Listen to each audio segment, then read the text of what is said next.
Let the words of our mouth and the meditation of our heart be acceptable in thy sight, O Lord, my strength and my redeemer. So we're going to discuss Judas Maccabees. That's what we're going to talk about today.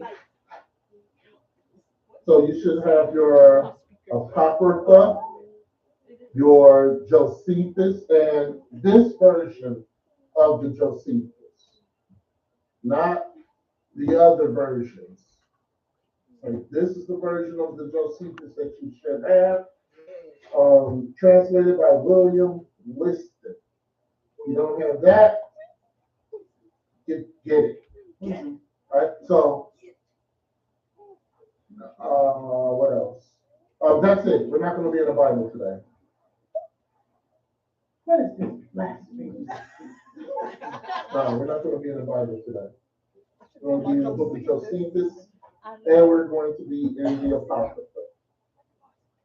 Before we get to what we're going to speak on today, we're going to briefly talk about what we spoke on last week with the history of the Maccabees. Now, what we talked about is the name Maccabee means hammer, and one of the brothers of the Maccabees, Judas, had a head that was shaped like a hammer. We talked about the historical background, and we went all the way back to Alexander the Great, Greek, great, whatever. We went all the way back to Alexander, and we showed that Alexander had favor with showed favor with the Israelites. We went to Daniel, the 8th chapter, along with the Josephus, to show the Greek captivity. We also talked about Daniel 11 and the Josephus and First Maccabee and Second Maccabee. So we went backward and forth in Daniel to show what the Bible said about the Greek captivity. Then we talked about how Israel we went after Josephus, not after Josephus, after Alexander, then they were still found favor until Antiochus. Antiochus took over, and there were Israelites who we really don't want to call Israelites, but there were certain individuals who wanted to become Hellenized. So we talked about Hellenization. We went and we talked about how people who was of other tribes outside of Levi were trying to take over the priesthood. We talked about a number of things. Then we went to the Maccabean revolt. And we talked about Matthias and how he raised up 5 sons. And these 5 sons would take over after Matthias had passed away. The one son that did take over is Judas. And we're going to talk on the life of Judas Maccabee today.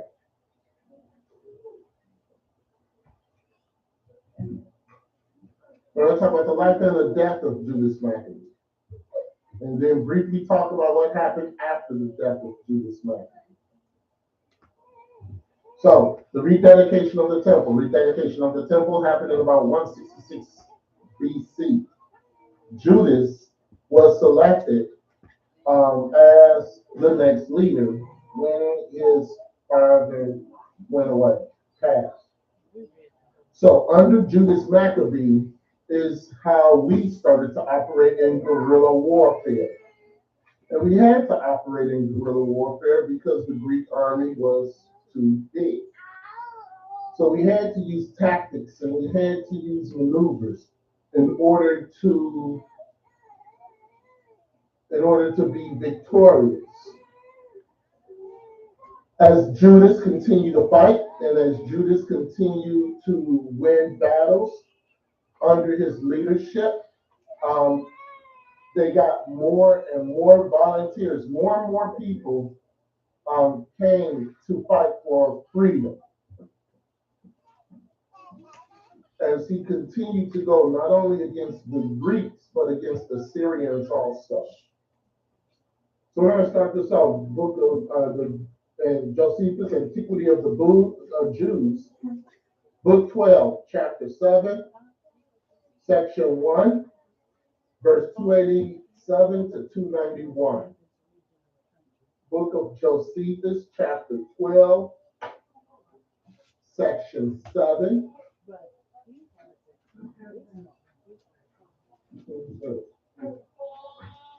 Chapter 12, verse 7. Book of Josephus. No, we don't. No, we don't. We're not one. No, you don't. This is what she says. Okay? Book 12, chapter 7, section 1. We're reading verses 287 to 291. So we're in the Antiquities of the Jews. We're in book 12,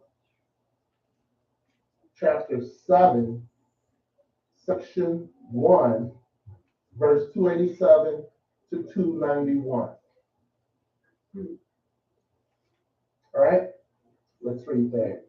Verse 287. When Apollonius, the general of the Samaritan forces, heard this, he took his armies and made haste to go against Judas, who met him and joined battle with him and beat him and slew many of his men, and among them Apollonius himself, their general, whose sword being that which he happened then to wear. Apollonius was a Syrian governor. When He seized upon and kept for himself, but he wounded more than he slew, and took a great deal of prey from the enemy's camp, and went his way. But when Saran, who was general of the army of Celesyria, heard that many had joined themselves to Judas, and that he had about him an army sufficient for fighting and for making war, he determined to make an expedition against him. Syrian was also Syria was also Syrian. Okay, go ahead. As thinking it became him to endeavor to punish those that had transgressed the king's injunction. He then got together an army as large as he was able, and joined to it the renegade and wicked Hebrews, and came against Judas. He then came as far as Betharam, a village of Judea, and there pitched his camp.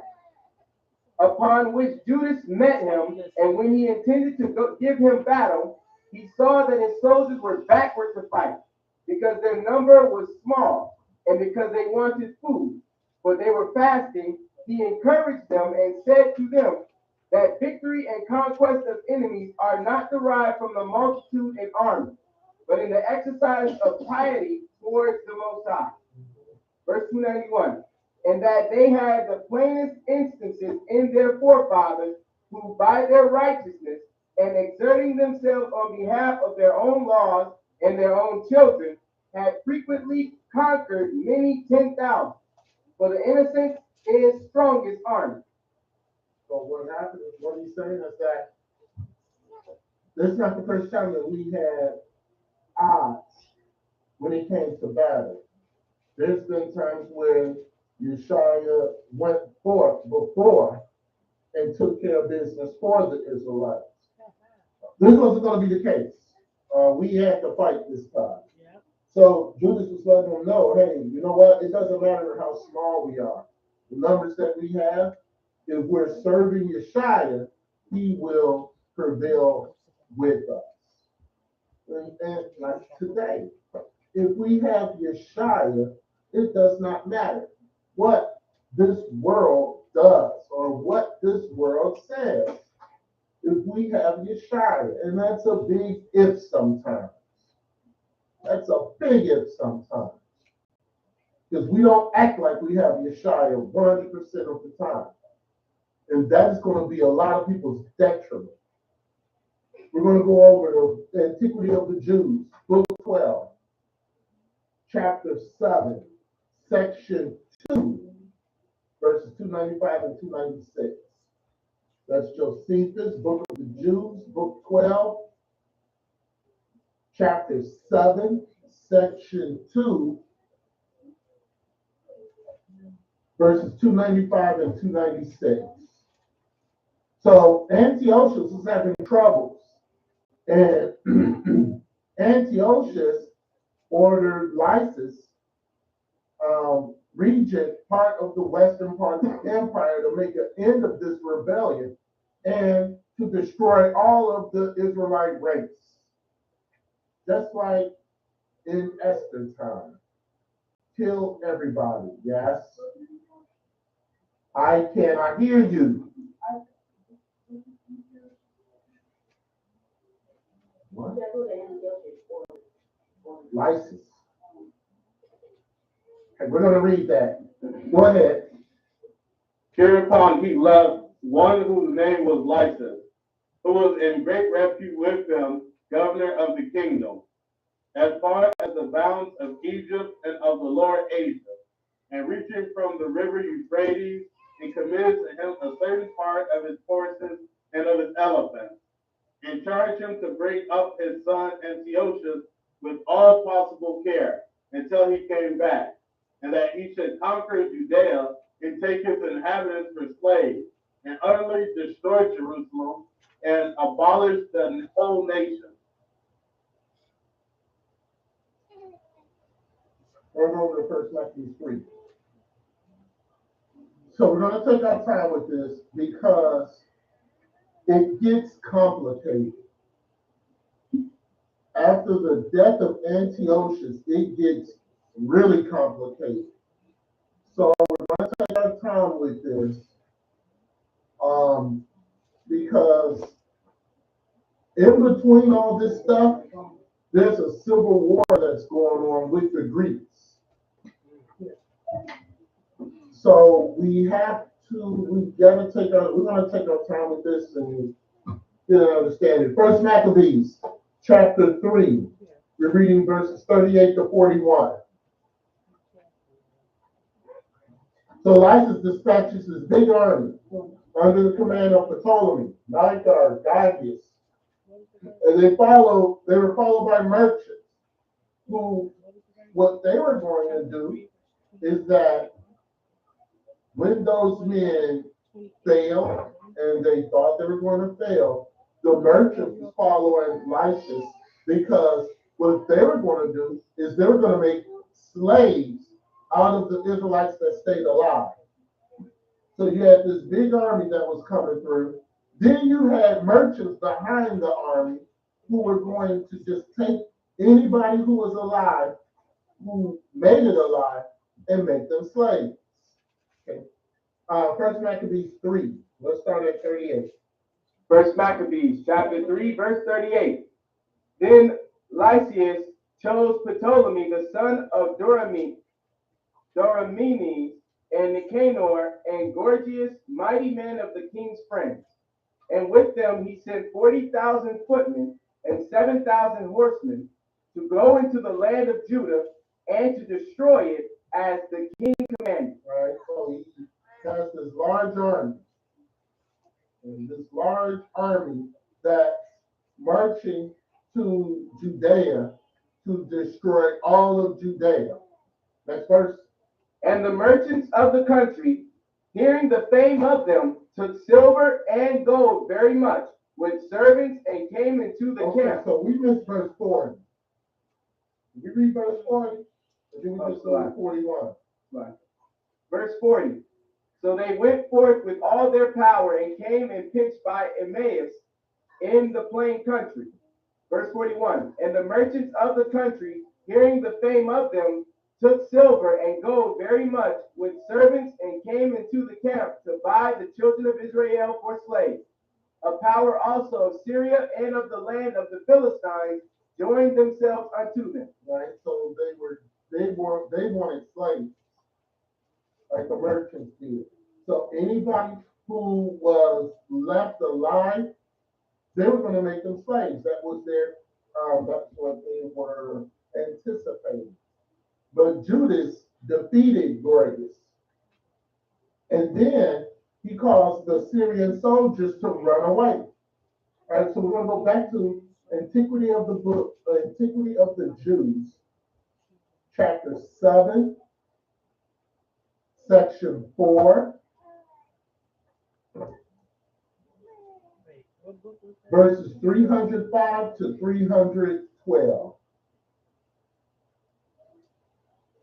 It's Antiquity of the Jews, book 12, chapter 7, section 4, verses 305 to 312. You're familiar with the Josephus because with some of our doctrine lessons, who else better than to use Josephus for some of the doctrine lessons that we're going to have, that we're going to bring forth.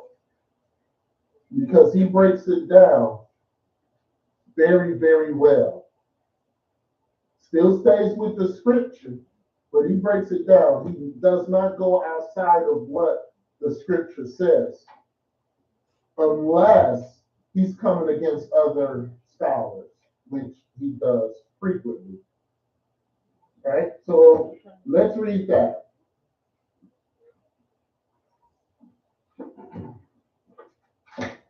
And this was a speech which Judas made to encourage them. But when the enemy sent Gorgias with 5,000 foot and 1,000 horse, that he might fall upon Judas by night, and had for that purpose certain of the renegade Jews as guides, the son of Mattathias perceived it, and resolved to fall upon those enemies that were in their camp. Now their forces were divided. When they had therefore supped a good time, and had left many fires in their camp, he marched all night to those enemies that were at Emmaus, so that when Gorgias found no enemy in their camp, but suspected that they were retired and had hidden themselves among the mountains, he resolved to go and seek them wheresoever they were. But about break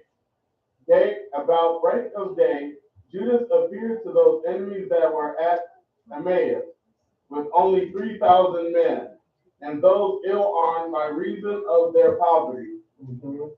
And when he saw the enemy very well and skillfully fortified in their camp, he encouraged the Jews and told them that they ought to fight, though it were with their naked bodies, for that God had sometimes of old given such men strength, and that against such as more in number, and were armed also. Out of regard to their great courage, so he commanded the trumpeters to sound for the battle. 308. And thus falling upon the enemy when they did not expect it, and thereby astonishing and disturbing their minds, he slew many of those that resisted him, and went on pursuing the rest as far as Gadara, and the plains of Idumea, and Ashdod, and Jamnia, and of these there fell about 3,000. Yet did Judas exhort his soldiers not to be desirous of the spoil, for that still they must have a contest and battle with Gorgias and the forces that were with them, but that when they had once overcome them, then they might securely plunder the camp, because there were only the enemies remaining, and they expected no others. 310. So how many people were with Judas? We read it. How many people were with Judas? 5,000. Keep going. And just as he was speaking to his soldiers, Gorgias' men looked down into that army which they left in their camp, and saw that it was overthrown, and the camp burnt. For the smoke that arose from it showed them, even when they were a great way off, when it had happened. 311. When therefore those that were with Gorgias understood that things were in the posture, and perceived that those that were with Judas were ready to fight them, they also were affrighted, and put to flight. 312. But then Judas, as though he had already beaten Gorgias' soldiers without fighting, returned and seized on the spoils. He took a great quantity of gold and silver and purple and blue, and then returned home with joy and singing hymns to God for their good success. For this victory greatly contributed to the recovery of their liberty. All right, so what happened? I mean, we all just read what happened. He won. This wouldn't be the first time. What's the purple and blue? Garments. This wouldn't be the first time. Where's the Jackson people? No, that was afterwards. So what happened next is that 165, no, 164 BC. Lysis saw what happened and led an even larger army to attack Jerusalem.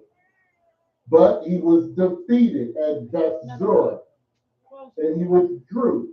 He ran away, and he withdrew to Antioch, which is going to be important. All right, so we're going to stay in Antiquity of the Jews. We're going to stay in Book 12. We're going to read verses 313 to 315. Oh no, wait, hold on a minute. Yeah, that's it. What chapter? 7. Sorry, not chapter. What? 5.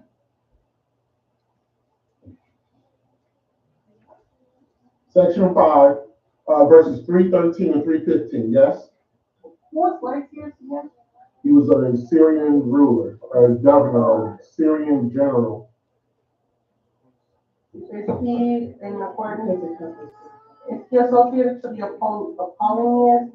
Apollonius was a Syrian general or leader or something. Yes. Did you say that the Civil War was between? Not yet. We haven't got to that yet. We haven't got to that part yet. We'll get to there in a moment. All right. Let's read that. Verse 313. Hereupon Lysias was confounded at the defeat of the army which he had sent. And the next year he got together 60,000 chosen men. So remember, it was 40,000 before. So 40,000 was enough. So now he got 60,000. Go on. He also took 5,000 horsemen and fell upon Judea. And he went up to the hill country of Bethshur, a village of Judea, and pitched his camp there, where Judas met him with 10,000 men. And when he saw the great number of his enemies, he prayed to God that he would assist him. 60,000, and Judas only had 10,000. But like I said, when you have the Spirit of the Lord, it does not matter how many demons are around you. That's right. You will prevail. Keep going. And joined battle with the first of the enemy that appeared, and beat them and slew about 5,000 of them, and thereby became terrible to the rest of them. Verse 315.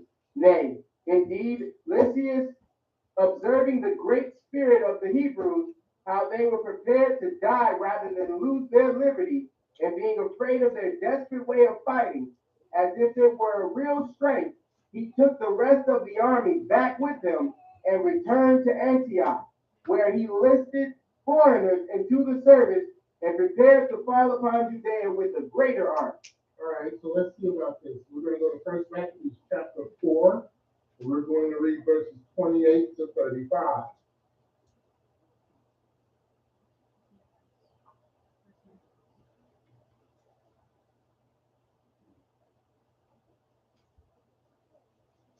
So let's see what the Bible says, what Josephus had just said. Yes. I know that it's not, obviously it's not in the Bible, but when we look at the Native Americans and we look at when the, not Patriots, what are they called? What are the ones, not Pilgrims, what are the ones that came over here and was fighting? Oh. The Patriots, whoever it was that was fighting, what did they call? The ones that was killing the Native Americans and fighting against them. Europeans? Yeah, so when the Europeans came over here, they had guns and cannons and stuff, right?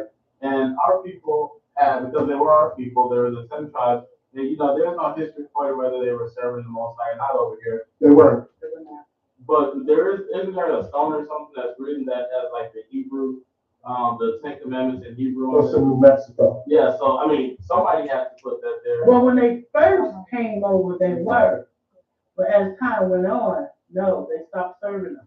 That's why that's why things was allowed to happen. So I guess I was just trying to make the comparison that they were using sticks and arrows and they defeated them almost. and it was a small amount of them versus all these people with guns and cannons and horses and stuff. And they used the guerrilla war. When you say guerrilla warfare, that's what I think of. Because our people were still fighting the same way as Judas Maccabees. Right, and the only way the Europeans were able to overcome Gad with the North America is with smallpox. But yeah, we're going to talk about that too, because there's a lot of things that when we get to doctrine lessons, there are certain things that we're going to bring out about that too. Yeah, we'll talk about that. Do they need to get that book? What book? The history book. Mm, What is that book? The American Holocaust. no, won't need it for that. Won't need it for that. No, because we're not going to be doing that much. Which is still. I mean, you can get it, that's on you all. But I would advise, especially for you Northerners, I would really advise to get the American Holocaust, especially for you Northerners. That will assist you. So I don't know what just happened. We went up to the very beginning. Guess you're showing us going to start all over again. All right, we're at First Maccabees chapter 4, 28 to 35. Let's read it. First Maccabees chapter 4, verse 28. The next year, therefore, following, Lysias gathered together 70,000 choice men of foot and 5,000 horsemen that he might subdue them. So they came into Idumea and pitched their tents at Bethshura. Idumea. Remember that they came into Idumea because we're going to see something about Esau's children later. Keep reading. Then Judas met them with 10,000 men.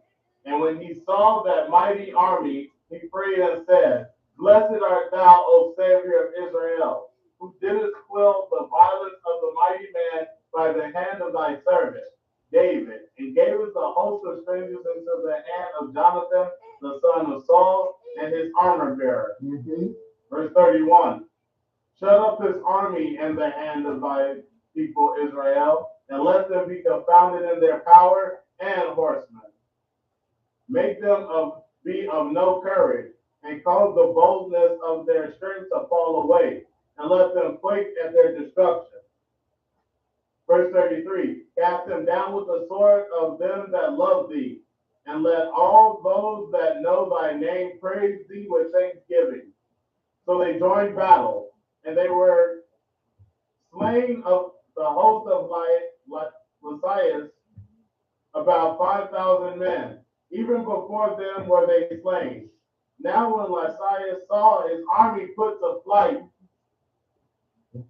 and the manliness of Judas' soldier, and how they were ready either to live or die valiantly, he went into Antiochia, and gathered together a company of strangers, and having made his army greater than it was, he purposed to come again into Judea. So Judas had regained the entire country. His next move was to restore the temple. So he marched on Jerusalem, and he had all of Jerusalem. So then, this was what was left now is to free the temple of pagan idolatry. And Judas selected priests who were faithful. And these priests went in and they destroyed the altar of Zeus. And they built a new one. So, and they refurbished and they rebuilt the temple again. So, 14 December 164 BC is when all this took place. 3 years after all this desecration, the temple altar was raised and they started with the sacrifices again. Let's go back to the Josephus. Book 12, chapter 7.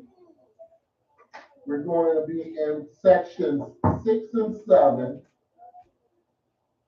We're going to read 316 to 323.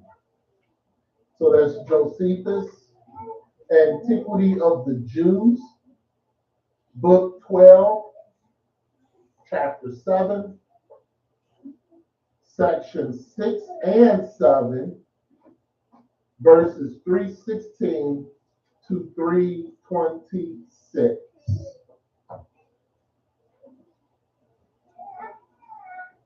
All right, that is what we're going to read now. All right, go ahead. Verse 316. When therefore the generals of Antiochus' armies had been beaten so often, Judas assembled the people together and told them that after these many victories which God had given them, they ought to go up to Jerusalem and purify the temple and offer the appointed sacrifice. But as soon as he, with the whole multitude, was come to Jerusalem and found the temple deserted and its gates burnt down, and plants growing in the temple of their own accord on account of its desertion, he and those that were with him began to lament and were quite confounded at the sight of the temple. They were confused. They were not in understanding of what was happening. Remember, they never saw the temple like this before. It was not, they were gone. They were fighting battles, and when they came back, it was 3 years. You had plants started to grow inside the temple itself. Nobody was taking care of it.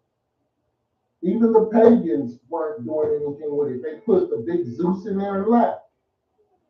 So it was something to behold, to see something, to see the place where you worship and you praise, and you see it in a total different way. It was now. This wasn't. It technically wasn't the temple that Solomon built, because remember that was destroyed by Nebuchadnezzar. Yeah.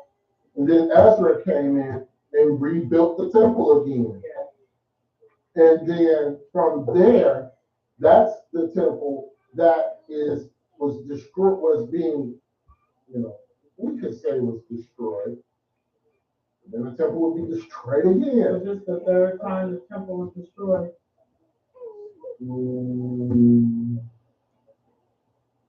So Solomon built the temple, Right? and who destroyed it?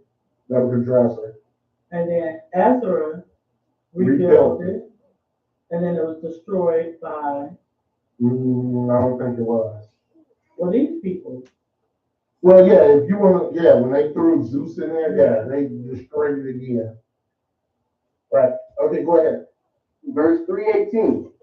So he chose out some of his soldiers and gave them order to fight against those guards that were in the citadel until he should have purified the temple. When therefore he had carefully purged it and had brought in new vessels, the candlestick, the table of shewbread, and the altar of incense, which were made of gold, he hung up the veils at the gates and added doors to them. He also took down the altar of burnt offering, and he built a new one of stones that he gathered together, and not of such as were hewn with iron tools. So on the 25th day of the month Caslu, which the Macedonians call Apellius, they lighted the lamps that were on the candlestick and offered incense upon the altar of incense. That's technically December 14th. Keep going. And laid the loaves upon the table of shewbread and offered burnt offerings upon the new altar of burnt offerings. Now it so fell out that these things were done on the very same day on which their divine worship had fallen off, and it was reduced to a profane and common use after 3 years' time. For so it was that the temple was made desolate by Antiochus, and so continued for 3 years. Verse 321. This desolation happened to the temple in the 145th year. on the 25th day of the month Apellius, and on the 153rd Olympiad. But it was dedicated anew on the same day, the 25th of the month Apellius, in the 148th year, and on the 154th Olympiad. Don't ask me about the Olympiads because I don't know. Keep going. And this desolation came to pass according to the prophecy of Daniel, which was given 408 years before, where he declared that the Macedonians would dissolve that worship for some time. Verse 323. Now Judas celebrated the festival of the restoration of the sacrifices of the temple for 8 days, and omitted no sort of pleasures thereon, but he feasted them upon very rich and splendid sacrifices, and he honored God and delighted them by hymns and songs. And that's why we celebrate the week. Because that's what the king did. All right, so this marks the commencement of dedication. Immediately after this, Judas fortified the Jerusalem walls.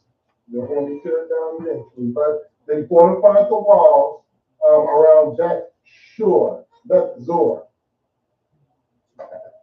And this is right on the border of Idumea. Okay? So the first part of the Maccabean War is done, finished. And at this point, they never were defeated. Never. With all the battles that they've had up to this point, they did not see defeat. Something happened where Judas would end up losing his life. We're going to talk about that towards the end. So right now we're enjoying the victories of Judas. We're going to go to First Maccabees chapter 5, and we're going to read verses 1 through 8. So there was freedom for Israel, victories of Judas. And it made Judea more secure. But there were still two things that needed to be accomplished. First, the land of Judah was secure. Judas and his brothers, Simon, Jonathan, they determined to make independence of all people, all Israelites in the countries that were outside of Judea. And they said that they had to take over those countries also.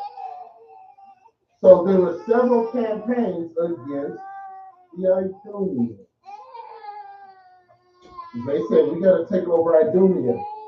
That's one of the first ones we need to get rid of. Take over. Right? Idumea, yes? When you say campaigns, is that so they're War battles. That's a campaign. War battles. so the Israelites in other countries are about to raise up and go what? Nope. I said that Judas was getting campaigns ready to go against the countries surrounding Judea that had Israelites. And the first one was Idumea. First Maccabees chapter 5, we're reading verses 1 through 8. 1 through 8. First Maccabees chapter 5, we're reading verses 1 through 8. Okay? First Maccabees chapter 5, verse 1. Now when the nations round about heard that the altar was built and the sanctuary renewed as before, it displeased them very much. Displeased them very much. See, right now they could care less what we do. Because we're so far away from the shy, it's not even funny. But back then, when they started saying, them Israelites are raising up the temple after it was destroyed and we had a good laugh, they're angry. Yeah. Next verse. Verse 2. Wherefore they thought to destroy the generation of Jacob that was among them, And thereupon they began to slay and destroy the people. Right, that's why Judas said, okay, we need to now, because we got Judea solidified, we need to go out now. Because, of course, Satan operates like that. The temple, everything is secure. Satan is petty.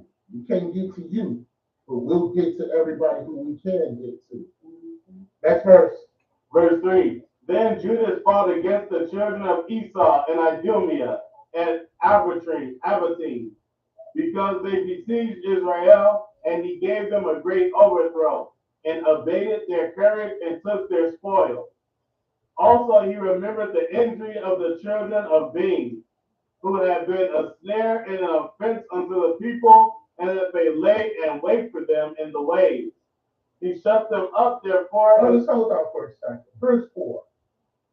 Verse 4. This remembrance is speaking of in the Exodus, when our people were marching and a certain group said, you can't pass this way. You can't come this way. No, you must go around, or you must. So Judas remembered this from the history, and that's who the people were. Remember, they were a snare. Who was the people? Yeah, I'm about to ask. Who were the people? All right. Who? I've heard two different things. Moabites, Amalekites, Hittites, Perizzites, Maccabees, coming up with different names of ites. Let's get a book, chapter, and verse.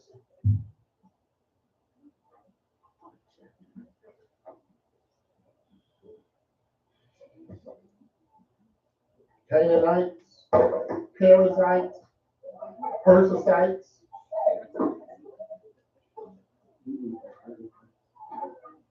Gigazites, What book is it in? Mulaites. What book is it in? Mhm.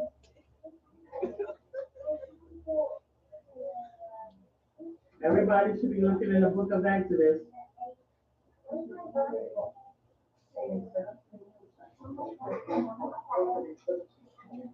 Yeshaya said this is a place of learning. So treat it as if you're in school. Your teacher's asking you some questions. We're telling you how to look in the book of Exodus.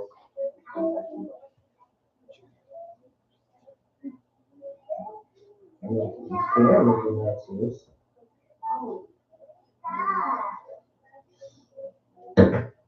Not in Leviticus. I'm in Exodus. And it was out of Egypt. And it was in the wilderness.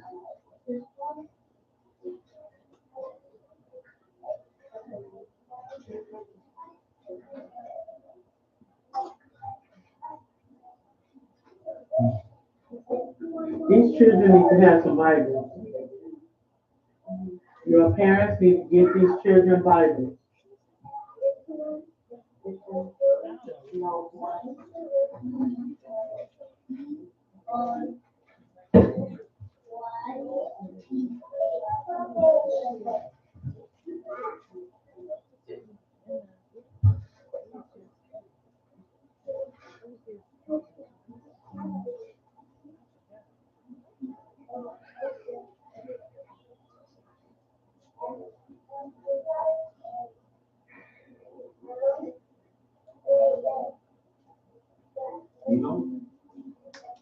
Who? Edom. Yeah. Read it. Chapter and verse. Are you in Exodus? Well, I don't know where it's at. Well, it's several. It's several. I'm just saying where I know it to be. Yeah, I'm for sure it's probably another place.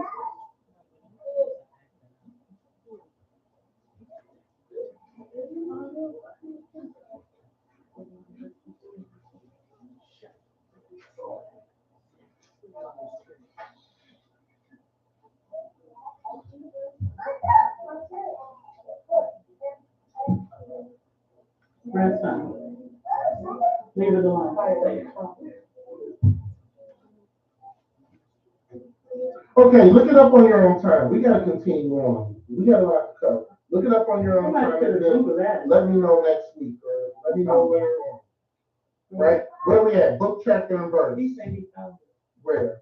Deuteronomy chapter 25, verses 17 and 19. Remember what Amalek did unto thee by the way when ye were come forth out of Egypt, how he met thee by the way and smote the hindmost of thee, even all that were feeble behind thee, when thou wast faint and weary, and ye feared not God. Therefore it shall be, when the Lord thy God hath given thee rest from all thy enemies round about, in the land which the Lord thy God giveth thee for an inheritance to possess it, that thou shalt blot out the remembrance of Amalek from under heaven, thou shalt not forget. Right, Amalek was one. There was others. Let's continue on. Amalek was one. There was a few others. We'll give a nice little list.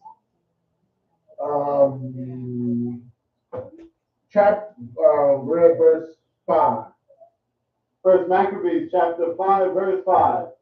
He shut them up therefore in the towers and encamped against them, and destroyed them utterly, and burned the towers of that place with fire, and all that were therein. Mm-hmm. Afterward he passed over to the children of Ammon, where he found a mighty power and much people, with Timotheus their captain. We all know who Ammon is, correct?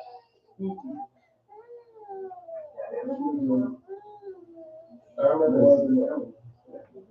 Who are the children of Ammon? Who are they?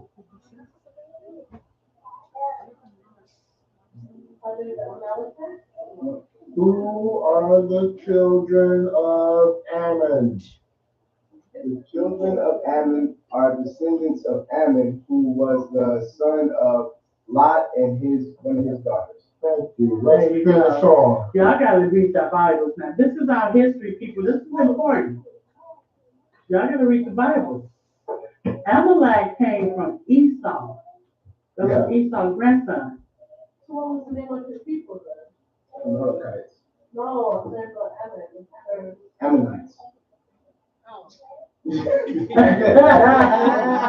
Next verse. Verse 7.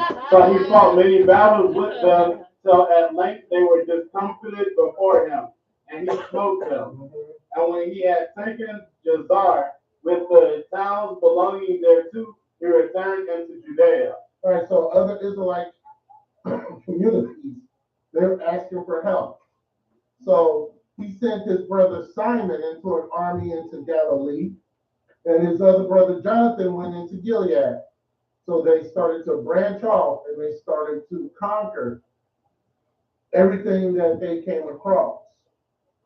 Judas went into Idumea. He got part of Hebron, and he went against the Philistines and he defeated the Philistines, and I believe he took hold of Ashdod,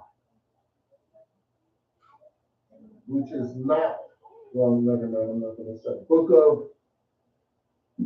of the Jews, chapter 12, section 8.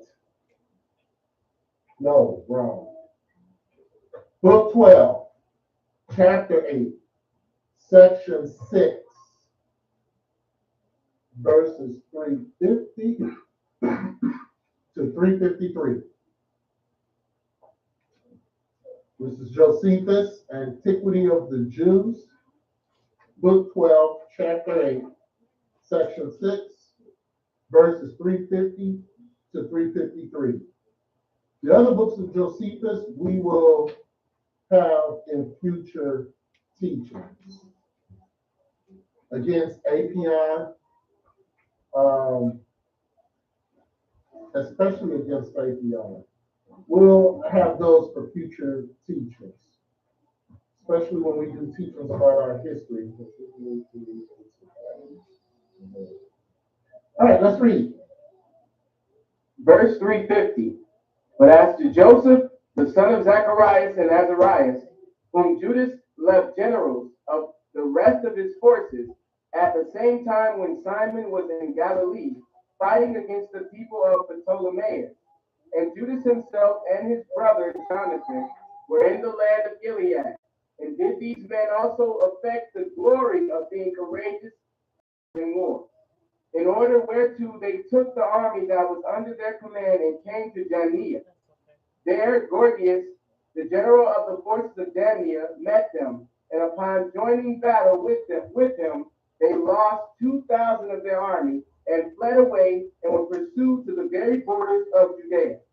And this misfortune befell them by their disobedience to what instructions Judas had given them, not to fight with anyone before his return.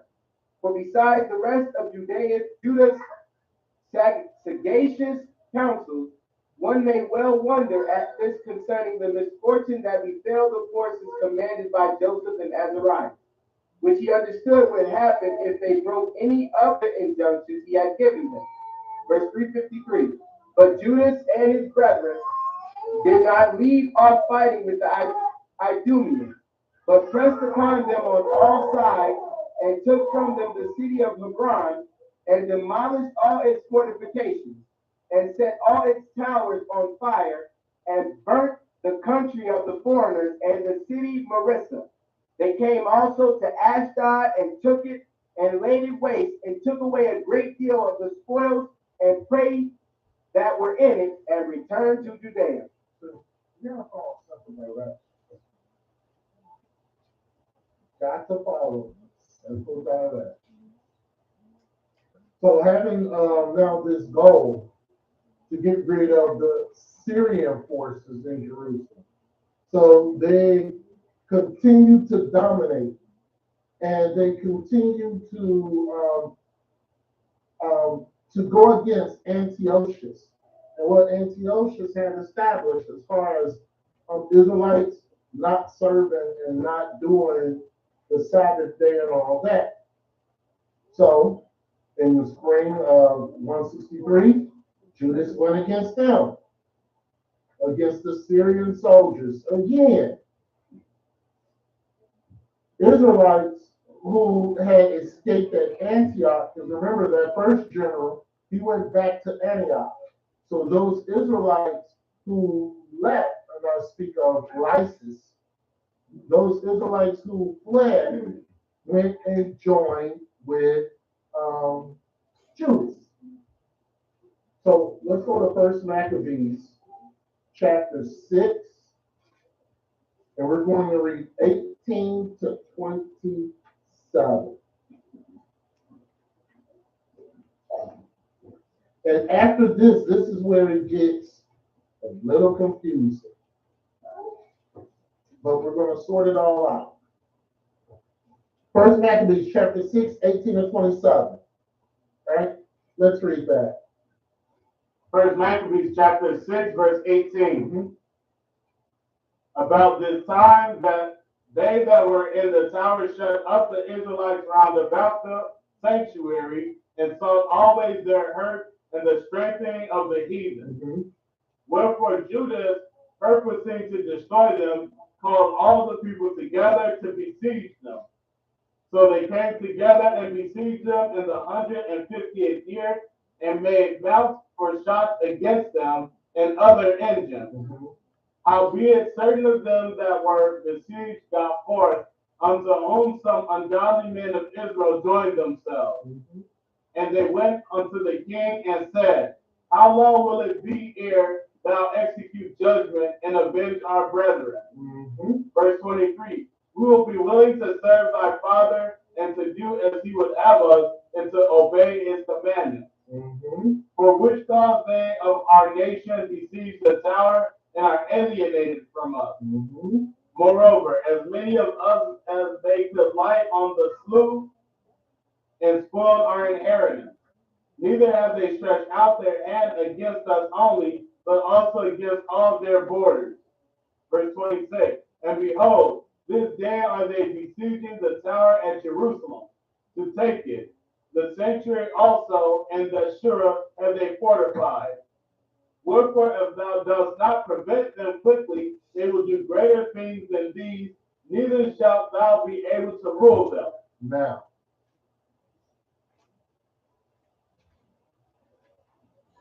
These were those Israelites who really didn't take the laws appropriately. They were living a what we used to call a Mickey Mouse life according to the Bible.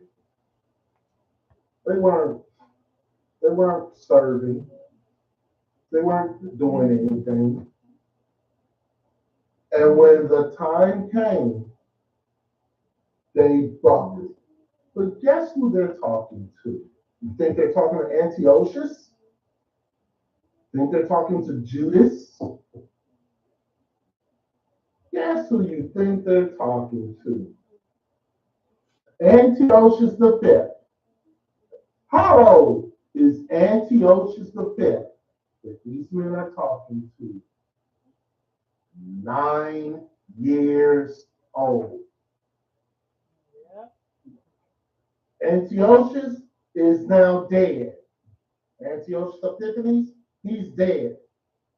In his stead was his 9-year-old son, Antiochus the fifth. And what they're saying, he was made king, and that's who they're talking to. A 9-year-old.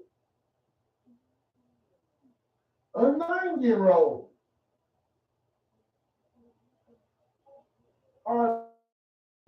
Some of our people are so weak and pathetic.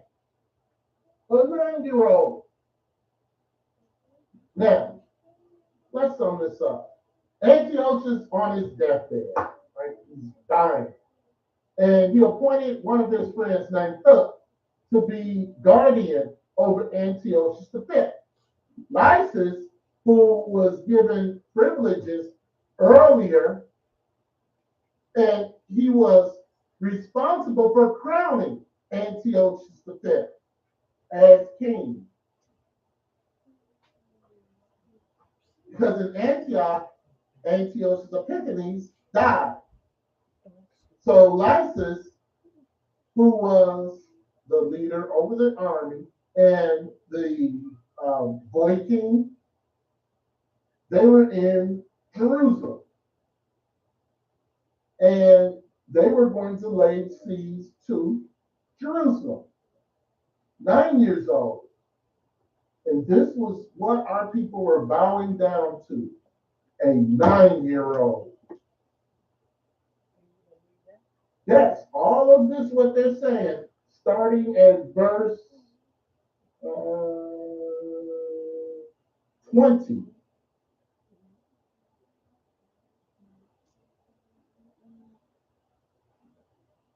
Really 22. How long are you going to sit there and not execute judgment? How long are you not going to do this? Judas is out there running amok out there, causing problems for us.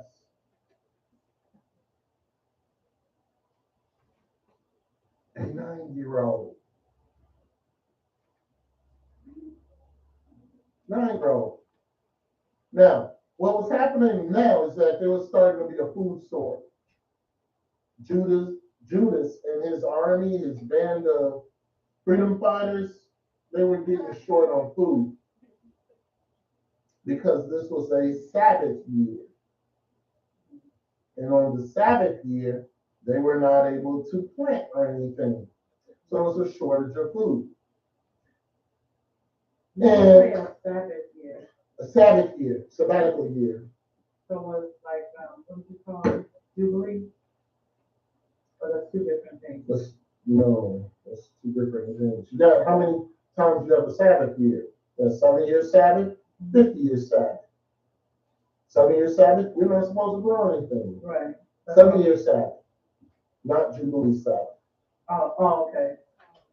All right, so now Judas, well, I already said that. So then what happened is that, where are we going to go? We're going to go, no, I don't want to bring that scripture up yet. Not just yet.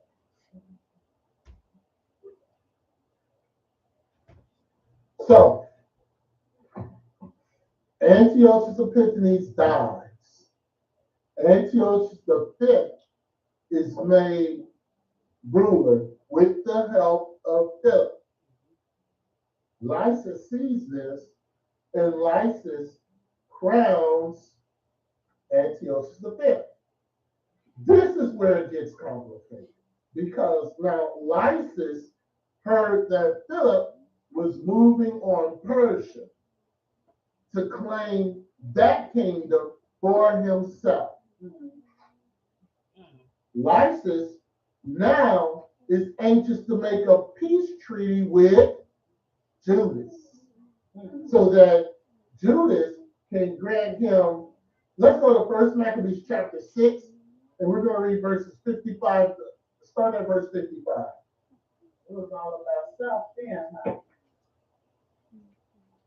So then Lysis was anxious to make a peace treaty with Judas to guarantee him freedom, but he would have to tear down the walls of Jerusalem in order to do so, because the Israelites were still under Syrian rule, but they wanted to get freedom.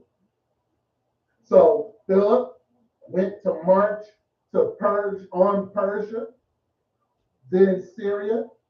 Lysis was like, wait a minute. How can I get gain here? Let's read that. 1 Maccabees chapter 6, start at verse 55. 1 Maccabees chapter 6, verse 55. At that time, Lysias heard say that Philip, whom Antiochus the king, whilst he lived, had appointed to bring up his son Antiochus, that he might be king, was returned out of Persia and Media, and the king's host also that went with him, and that he sought to take unto him the ruling of the affair. Wherefore he went in all haste, and said to the king and the captains of the host and the company, we decay daily, and our victuals are but small, and the place we lay siege unto is strong, and the affairs of the kingdom lie upon us. Now therefore let us be friends with these men, and make peace with them, and with all their nation, and covenant with them that they shall live after their laws as they did before. For they are therefore displeased and have done all these things because we abolished their law. So that's Lysis said we got to take lead with the Israelites because we destroyed them, but we need their help now. Keep going. Keep reading. Where we at? Verse 60. Go to 60. Yeah, you just keep going. So the king and the princes were content. Wherefore he sent unto them to make peace, and they accepted thereof. Also the king and the princes made an oath unto them, whereupon they went out of the stronghold. Then the king entered into Mount Sion, but when he saw the strength of the place, he brake his oath that he had made, and gave commandment to pull down the wall round about. Pull down the wall. Where we at? Verse 63. Read 63, and then that's it. Afterward he departed he in all haste, and returned unto Antiochia, where he found Philip to be master of the city. So he fought against him and took the city by force. All right, so this is starting a schism in the Greek Empire. But this wasn't new. This wasn't anything new because there were schisms all over the place. But this is happening with our people involved. So we wanted political freedom. We already achieved the Maccabean revolt. That was already won.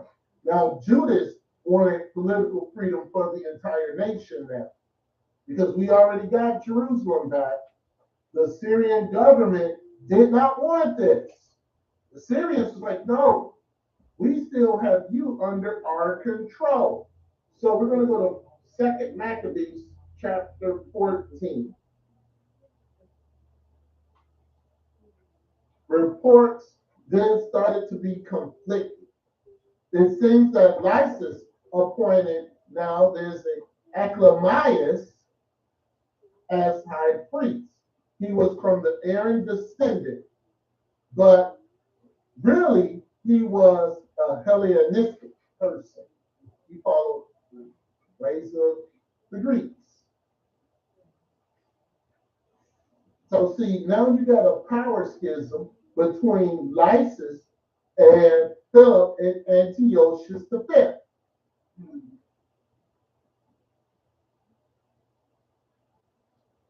We're going to read 2 Maccabees chapter 14, and we're going to read verses 3 through 7.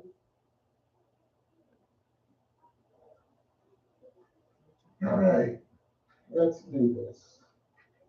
2 Maccabees chapter 14, verse 3. Now one alchemist who had been high priest and had defiled himself willfully in the times of their minglings with the Gentiles, seeing that by no means he could save himself, nor have any more access to the holy altar, came to King Demetrius in the 150th year, presenting unto him a crown of gold and a palm, and also of the bells which were used solemnly in the temple. And so that day he held his peace. Verse 5. Howbeit, having gotten opportunity to further his foolish empires, and being called into council by Demetrius, and asked how the Jews stood affected and what they intended, he answered thereunto. Those are the Jews that be called Assyrians, whose captain is Judas Maccabees, nourish war, and are sagacious, and will not let the realm be in peace. Verse 7. Therefore I, being deprived of mine ancestors' honor, I mean the high priesthood, now come hither. And so that is Alchemus, who was high priest, but also he liked the Greek lifestyle. Now, before we get into that, King Demetrius, what is that about? This is the first we've talked about King Demetrius.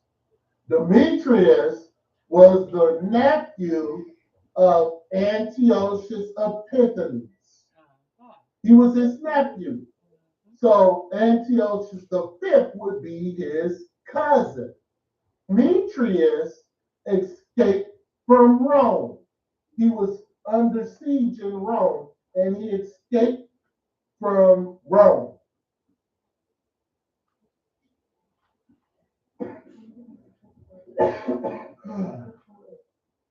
Okay, so now Demetrius is in play. Yes? And King Demetrius was king of. Nothing. I didn't say that yet. I Okay. just said King Demetrius. So you said King Demetrius at this point was the nephew of Antiochus Epiphanes. Oh. He was the cousin of Antiochus the fifth. I'm giving you a brief overview of Demetrius now, because we're going to talk about him later. Yes, he does eventually become king, but let's understand something. You had king here, you had king here, you had a king there. Everybody was declaring themselves to be king. After Antiochus Epiphanes died, because remember, Antiochus Epiphanes, there was nobody else calling themselves king, because they would be killed. So now you got all these factions coming up. Just the same as when Alexander the Greek died, and you had the four generals just going at each other. It's the same thing, but it's in a smaller area in Judea. Same thing that's going on. But then there's going to be another person which we're going to get to a little later.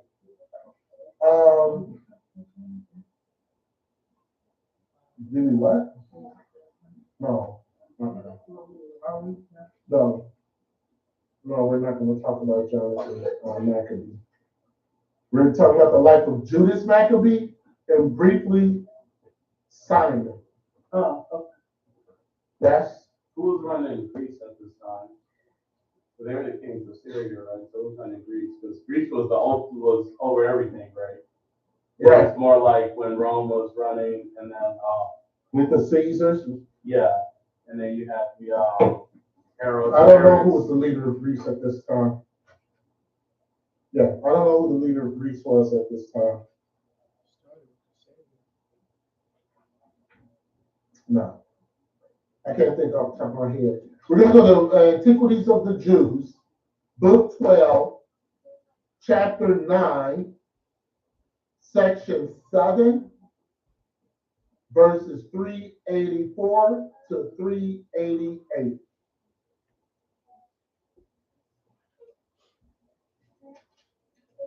Antiquity of the Jews, book 12, chapter 9, section 7, verses 384 to 388. All right, let's read that. Verse 384. For Lysias advised the king to slay Menelaus, if he would have the Hebrews be quiet and cause him no further disturbance, for that this man was the origin of all the mischief the Hebrews had done them, by persuading his father to compel the Hebrews to leave the religion of their father. So the king sent Menelaus to Berea, a city of Syria, and there had him put to death, when he had been high priest 10 years. Remember who Menelaus was from last week, right? Remember him? Him and what was his name? Jacob? Jason? Right. Okay, so that's his fate. Keep going. He had been a wicked and impious man, and in order to get the government to himself, had compelled his nation to transgress their own law. After the death of Menelaus, Alcimus, who was also called Jasimus, was made high priest. All right, so we're speaking of Alcimus. Remember we read 2 Maccabees 14. Alcimus was the high priest, but he loved the Greek lifestyle. Keep going. But when King Antiochus found that Philip had already possessed himself of the government, he made war against him. Right. Antiochus went to war against Philip when Philip was the one who was supposed to be his mentor, so to speak. So it's all kinds of crazy going on. Keep going. And subdued him and took him and slew him. Now as to Onias, the son of the high priest, who, as we before informed you, was left a child when his father died. When he saw that the king had slain his uncle Menelaus and given the high priesthood to Alcimus, who was not of the high priest stock, but was induced by Lysias to translate that dignity from his family to another house, great esteem with him, and with his wife Cleopatra, he desired and obtained a place in Nomus of Heliopolis. Now, understand, I said this last week, there's more than one Cleopatra. All right? This is not that Cleopatra that we all know and understand, because that Cleopatra was with the Roman Empire. That was much later. Antony, Mark Antony from Rome, is not born. She is not born. This is before Yeshua. Right? So there were many different Cleopatras. Cleopatra was a title. Right? It wasn't an actual person. Well, it was an actual person, but it was like the ruler, the woman ruler of Egypt, or something like that. All right, let's keep going. Wherein he built a temple like to that at Jerusalem, of which therefore we shall hereafter give an account in a place more proper for it. All right, so Josephus says that a lot. When there's something like that, where somebody is building a temple in Egypt, like it was in Jerusalem, he'll say, well, we're not going to deal with that right now. We'll deal with that later. All right, so that's what he's saying when he says he'll deal with it at a foreign time. All right, so following me so far.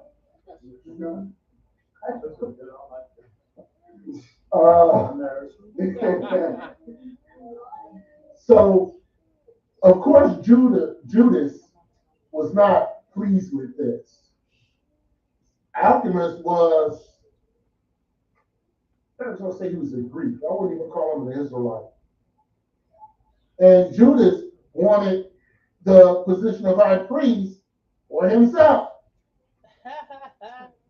And he wanted to prevent Alchemist from taking the position of Jerusalem. So therefore, he would make a political temporary alliance with Syria. Temporary. So Judas Maccabee wanted to be the high priest himself. Correct. And there's nothing wrong with that. because the people wanted that also. We're going to read that later. Yes? And was that because that Alchemist guy was he followed the Hellenistic? Is that why he didn't want him to, like have any? Right. Yeah, because that's what he's been doing for all this time. But could Judas Maccabees really be a high priest after all the people he had killed in the wars and all that? Remember, the high priest was the leader of the people. So I'm getting ahead. We're not gonna don't concern yourself about Judas Maccabee and the high priesthood yet. Demetrius, nephew of Antiochus, cousin of Epiphanes.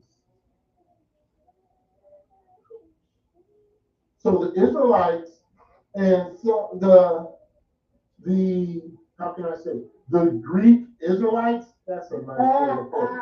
The Greek Israelites and alchemists complained against Judas and saying that this guy's just going to continue to disrupt what good we got going on right now.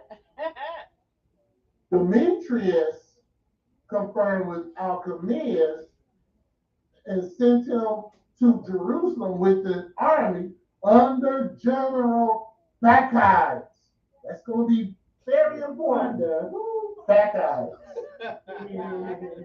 Right? So, and I know we haven't mentioned Maccabees yet, but we're about to. General Maccabees. So that General Maccabees was under the backing of Demetrius and Alchemaeus, the high priest. Yes?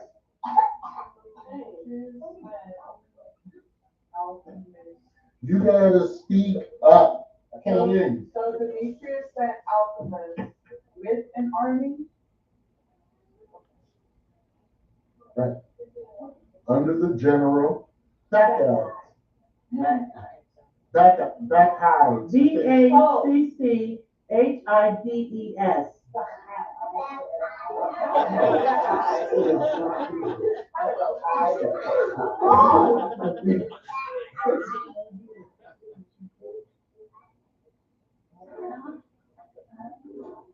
So they had certain scribes with alchemists and Maccabees, and they would come to try, they would come, they're starting to gather now to come against Jews.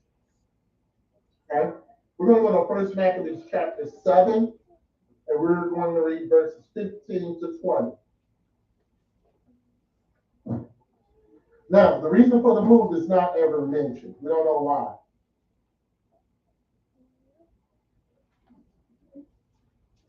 Okay? Take that back. Alchemaeus was of the Aaron line, but he was corrupt. He was from the Aaron line. And Demetrius granted them freedom of worship if they fought. Alchemaeus promised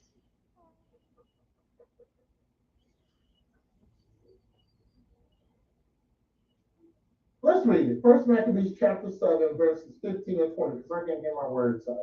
Read that. First Maccabees chapter 7, verse 15. So he spake unto them peaceably, and sware unto them, saying, We will procure the harm neither of you nor your friends. Whereupon they believed him. Howbeit he took of them 70 men and slew them in one day. That's what I was trying to say. So Alchemaeus went to the Israelites, the Greek Israelites, and said, Peace be unto you. But he started killing them. So then the Greek Israelites said, Oh, heck to the no, we're going to Judas. No, you betrayed us. We're going to Judas. Keep reading. According to the words which he wrote, verse 17, the flesh of thy saints have they cast out, and their blood have they shed round about Jerusalem, and there was none to bury them. Wherefore the fear and dread of them fell upon all the people, who said, There is neither truth nor righteousness in them, for they have broken the covenant and oath that they made. They broke it. So they said, we will come and we're not going to put harm to you. Then they start killing them. Like the Europeans did Jedi. Right. right? They started killing them. And then it was like, okay, so the ones who were left, some of the ones who left, they escaped. And it was like, we're going to Judas. Because at least Judas keeps his word. 19. After this removes Bacchus from Jerusalem and pitched his tents in Bezek, where he sent and took many of the men that had forsaken him, and certain of the people also. And when he had slain them, he cast them into the great pit. Mm-hmm. Then committed he the country to Maccabees, and left with him a power to aid him. So Bacchus went to the king. Bacchus went to the king, right? So they went, and the people who were Greek Israelites, they said, we're going to be peaceful to you. Don't worry about a thing. We're just passing through. And while they were doing that, they were killing. And then the ones said, we're not going to, no, we're not taking this. You broke your covenant. You said you were going to come unto us peaceably, and you're not doing it. We're out of here. And of course, the ones who remained there, because you're going to have people who remained there, they were killed. Not following the shot. We're going to Josephus, Antiquity of the Jews. Book 12, chapter 10, section 2. We will read verses 393 to 395. That is the Book of the Jews. Book of the Jews. Antiquity of the Jews. Book 12, chapter 10, section 2, verses 393 to 395. Let's read it. Verse 393. At this, Demetrius was very angry and sent Bacchus, a friend of Antiochus Epiphanes, a good man, and one that had been entrusted with all Mesopotamia, and gave him an army, and committed Alcimus the high priest to his care. He gave him charge to slay Judas and those that were with him. So Bacchus made haste and went out of Antioch with his army, and when he was coming to Judea, he sent to Judas and his brethren to discourse with him about a league of friendship and peace, for he had a mind to take him by treachery. But Judas did, verse 395, but Judas did not give credit to him, for he saw that he came with so great an army as men do not bring when they come to make peace, Right. but to make war. However, some of the people acquisitive in what Bacchus caused to be proclaimed. Inquisitive question. Keep going. And supposing that they should undergo no considerable harm from Alcimus, who was their countryman, they went over to them. Whoops. Wait, what? I missed that. So Alcimus asked Demetrius for more military help against Judas and his followers. And there were a group called the Hasidians. Hasidians with Judas was making trouble for people, telling them keep the Sabbath, telling them to follow the law, statutes, and commandments, telling them to stop the sin that they're doing. So he was a troublemaker. He was a troublemaker.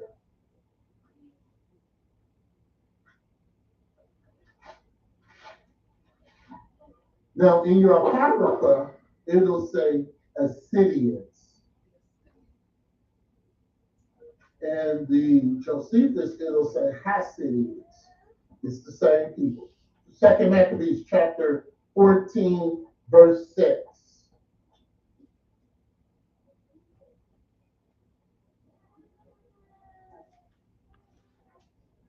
Second Maccabees 14 and 6.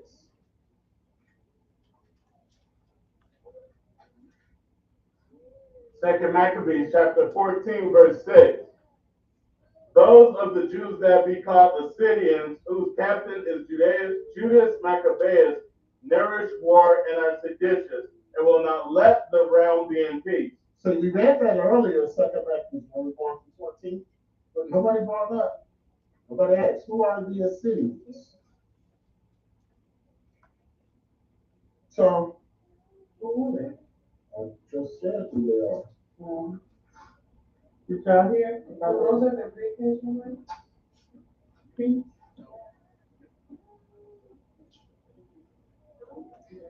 They were following Judas. They were following Judas. And they had to give him a name. Just like they have to give everything a name. So they were just people who were following Judas Maccabee. So Demetrius and Alchemaeus had to come up with the name. So Demetrius sent this army with the general Nicor to capture Judas. We're going next. Now, Judas been at this time for some years, right? Yeah, Judas was doing this for about 20 years. You remember when we first started last week, they didn't go home for a year. They fled right when, what's his name? Antiochus was telling something. That's when he killed somebody. I forgot who he killed the guy, one of the Israelites who was following Antiochus. No, Matthias. Matthias went, and the guy who they were offering. Right. So he killed him. Right. Matthias was Judas' father. Oh, yeah. Right. Matthias killed the man, and he killed another man who was going to step in his stead and offer the sacrifices. And Matthias said, enough is enough of this. They went to the hills, he started getting killed. Matthias died, Judas takes over, and now something bad is about to happen.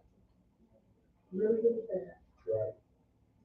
Right. So, Judas, that's his guard there.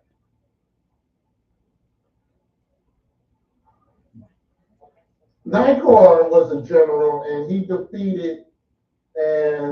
was defeated at Aston, I think. Aston. Alchemaeus fled to Syria.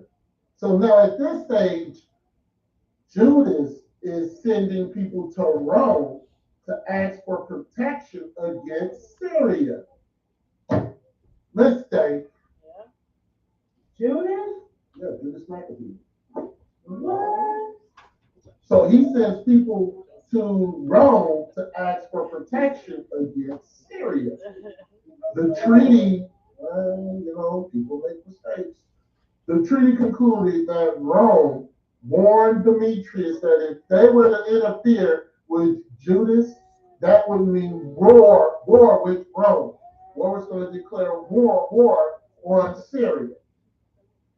Now, Demetrius had already, because Nicor was defeated in battle, and then Nicor was killed by Judas Maccabee's forces.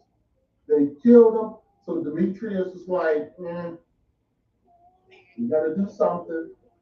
This Judas Maccabee is becoming a thorn in our side. We're going to read Antiquity of the Jews, book 12, chapter 10, and we're going to read the entire section of section 6. So, Demetrius had already taken a step, before Rome was to step in fully, Demetrius had already taken steps to avenge the death of Nicor. Weeks after the defeat, Demetrius sent an army under Bacchides, which was accompanied by an alchemist, and then the Syrian army came up. And let's read it. Let's see what happened. Antiquity of the Jews, Book 12, Chapter 10, Section 6. Let's read that. Section 6. But now as the high priest Alcimus was resolving to pull down the wall of the sanctuary, which had been there of old time and had been built by the holy prophets, he was smitten suddenly by God and fell down. The stroke made him fall down speechless upon the ground, and undergoing torments for many days, he at length died. Right, so Alchemaeus was going to just tear down the temple. Remember, he liked the Greek lifestyle. He was going to tear down the temple, and Yeshua took him out, gave him a stroke. Keep reading. When he had been high priest 4 years, and when he was dead, the people bestowed the high priesthood on Judas, who, hearing of the power of the Romans, and that they had conquered in war Galatia and Iberia and Carthage and Libya, and that besides these they had subdued Greece. And so hold on a second. It's the start of the Roman Empire.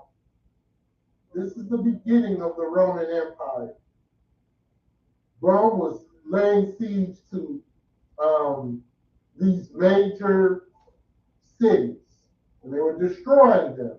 Judas saw this, and Judas was like, man, these guys are something else. So I'm going to make league with them because this Syria thing, it's getting too complicated for me.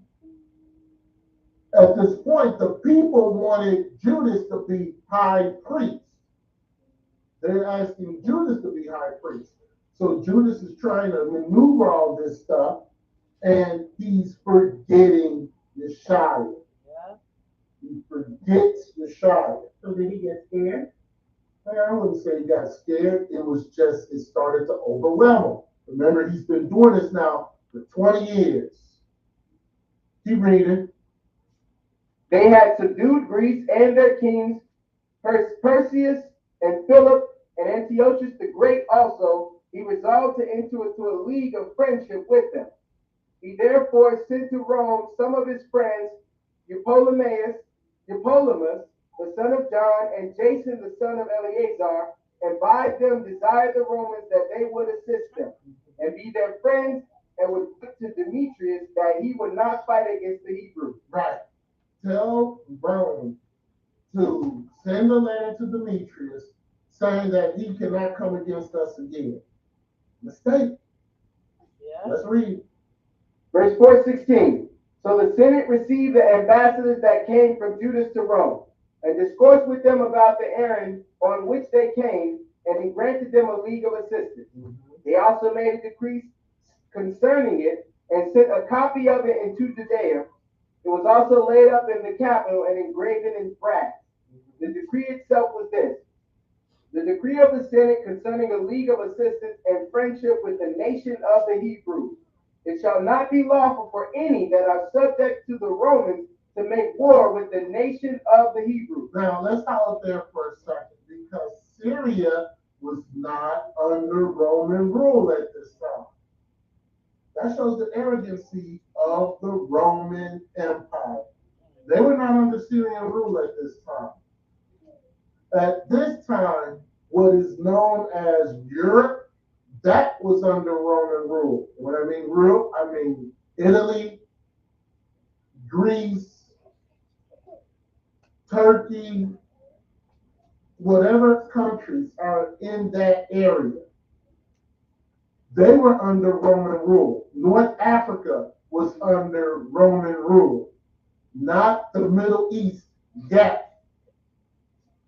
This is the beginning of the Roman Empire. So not the Middle East yet. But it's a comment. Keep reading.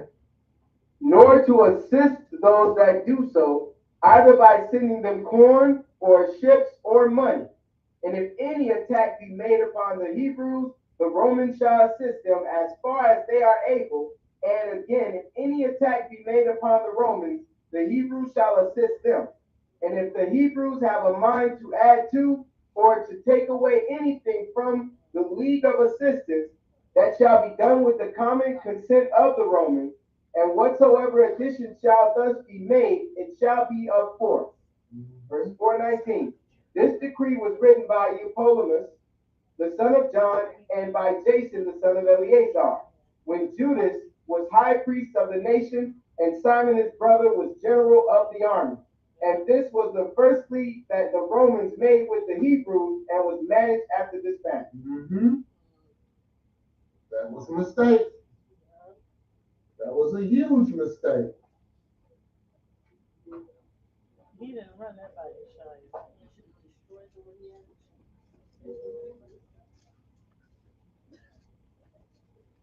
Let's stay in the Antiquity of the Jews, Book 13, Chapter 1, Section 1, verses 5 and 6.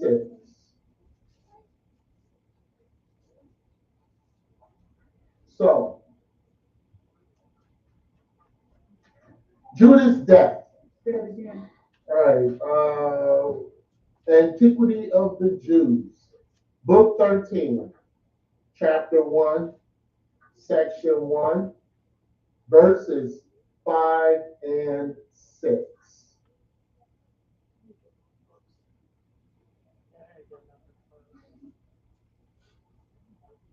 All right. Judas' death was a blow. As Judas dies. We're going to read that.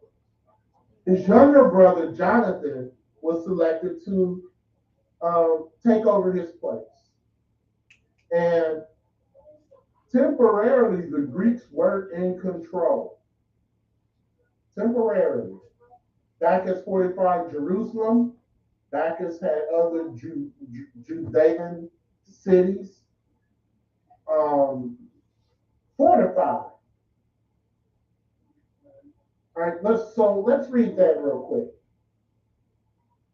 And when this calamity of the Jews was become so great, as they had never had experience of the like since their return out of Babylon, those that remained of the companions of Judas, seeing the nation was about to be destroyed after a miserable manner, came to his brother Jonathan, and desired him that he would imitate his brother, and that care which he took of his countrymen, for whose liberty in general he died also, and that he would not permit the nation to be without a governor, especially in those destructive circumstances wherein it now was.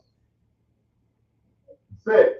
And when Jonathan said that he was ready to die for them, and was indeed esteemed no way inferior to his brother, he was appointed to be the general of the Jewish army. All right.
All right, we skipped a part.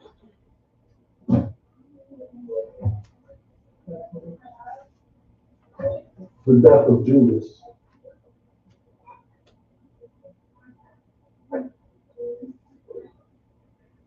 think you were scared. See, I put the Antiquity of the Jews, book 12, chapter 10, section 6. I put it on here twice.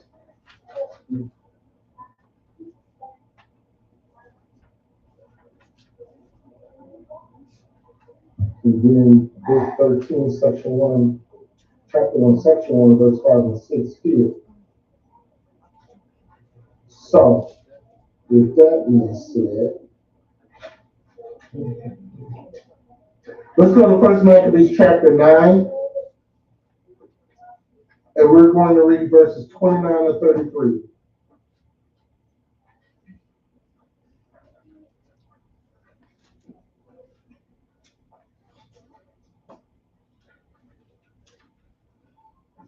Let's see.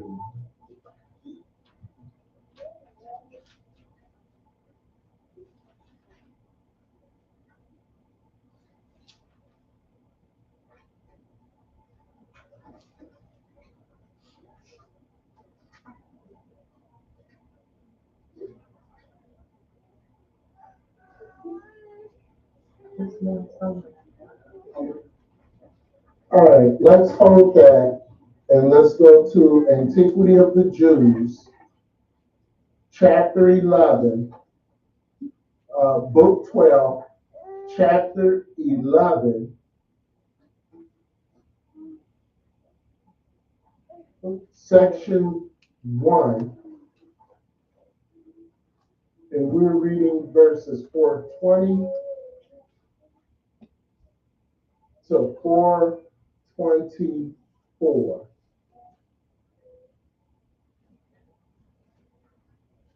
So that's Antiquity of the Jews, book 12, chapter 11, section 1, verses 420 to 4, and stop at 424. Because we did all this and we don't have the death of Judas, which is very important. Okay, let's read that. Verse 420. But when Demetrius was informed of the death of Nicanor and of the destruction of the army that was with him, he sent Bacchus again with an army into Judea. Okay, we talked about that. Keep going. Who marched out of Antioch and came into Judea and pitched his camp at Arbela, a city of Galilee, and having besieged and taken those that were in caves, for many of the people fled into such places, he removed and made all the haste he could to Jerusalem. And when he had learned that Judas had pitched his camp at a certain village whose name was Bethzetho, he led his army against them. They were 20,000 footmen and 2,000 horsemen. Now Judas had no more soldiers than 1,000. When these saw the multitude of Bacchus men, they were afraid and left their camp and fled all the way, excepting 800. Excepting 800. So remember, Judas did not, he made a mistake, a very bad mistake. Instead of going to Yeshua, he went to Rome. And now all hell is going to break loose for him. Read the next verse. Verse 423. Now when Judas was deserted by his own soldiers, and the enemy pressed upon him and gave him no time to gather his army together, he was disposed to fight with Bacchus' army, though he had but 800 men with him. So he exhorted these men to undergo the danger courageously and encouraged them to attack the enemy. Verse 424.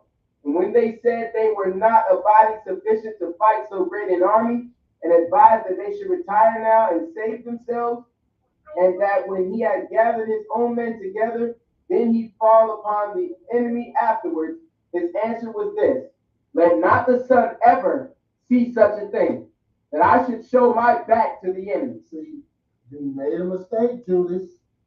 You went and asked for leave of Rome instead of Yeshua. All during this time, he never, ever asked leave of anybody else but Yeshua. Now, all it takes is one time for you to turn away from it, and then all hell breaks loose in your life. We're going to go over, stay in that chapter. We're going to go to section 2, and we're going to read 426 to 4. We're going to stop at 432.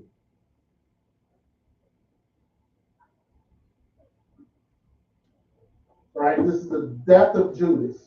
Go ahead and read that. Verse 426. But Bacchus drew his army out of their camp and put them in array for the battle. He set the horsemen on both the wings, and the light soldiers and the archers he placed before the whole army, but with himself on the right wing. So you had 20,000 men going up against 800. The odds were always in Judas' favor when he went to Yeshua, but he went to Rome. Keep going. And when he had thus put his army in order of battle and was going to join the battle with the enemy, he commanded the trumpeters to give a signal of battle, the army to make a shout and to fall on the enemy. When Judas had done the same, he joined battle with them. And as both sides fought valiantly, and the battle continued till sunset, Judas saw that Bacchus in the strongest part of the army was in the right wing. And thereupon took the most courageous men with him, and ran upon that part of the army, and fell upon those that were there, and broke their ranks, and drove them into the middle, and forced them to run away, and pursued them as far as to a mountain called Azza. But when those of the left wing saw that the right wing was put to flight, they encompassed Judas and pursued him, and came behind him, and took him into the middle of their army. They surrounded him. Next, keep on. Verse 430. So not being able to fly, but he and those that were with him fought. And when he had slain a great many of those that came against him, he at last was himself wounded, and fell and gave up the ghost, and died in a way like to his former famous action. When Judas was dead, those that were with him had no one whom they could regard as their commander. But when they saw themselves deprived of such a general, they fled. They fled. That's it. Everything that he did, one action. Everything that he did, one action, brought it all down. That's not what the book of Ezekiel says.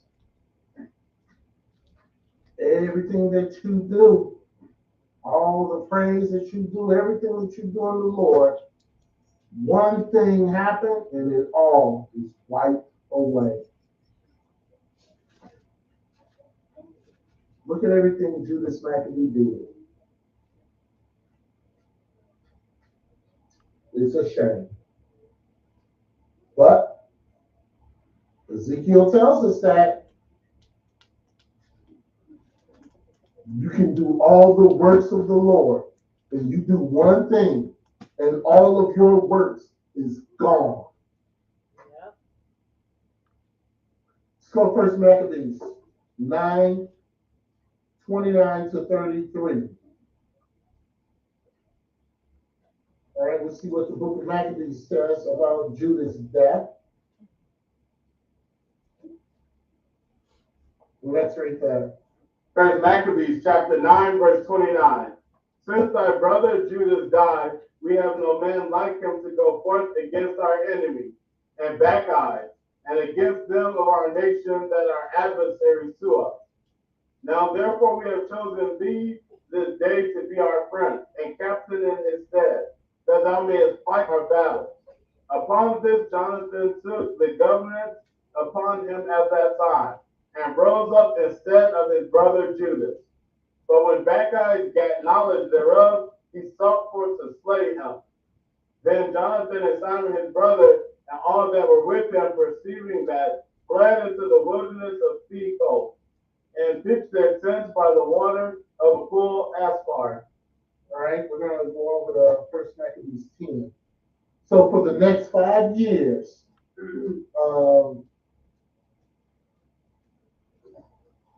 there was a peace.